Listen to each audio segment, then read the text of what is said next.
જય માતાજી મિત્રો, મારું નામ છે પિન્ટુ પ્રજાપતિ। મારા બ્લોગમાં તમારું સ્વાગત છે। અમે ગયા હતા રણુજા, હવે પાછા આવી ગયા છીએ। અમે આવ્યા હતા ઘરે। તમે જોઈ શકો છો, આ મારું ઘર છે, આ છે રોડ, તમે જોઈ શકો છો। તો આજે હતી આપણી નાની ભઠ્ઠી, તમે જોઈ શકો છો। આ બધું ફોડેલું પડી છે। આ છે કુલડીઓ, આ છે રામપાતા, જોઈ શકો છો। નીચે રામપાતા ખડક્યા હતા અને ઉપર કુલડીઓ, અને પછી રામપાતાનો થલ લેવાનો છે, તમે જોઈ શકો છો।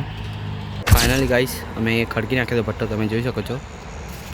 હવે પકવાનો છે, એટલે આ પટ્ટીઓથી બને રહેજો અમારા બ્લોગમાં। ફાઇનલી આપણે ભઠ્ઠો પકવી નાખ્યો છે, તમે જોઈ શકો છો।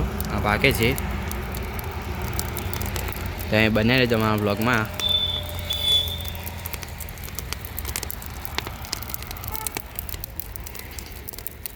ગાઈસ આપણી ફાઇનલી ભઠ્ઠી પાકી ગઈ છે, તમે જોઈ શકો છો।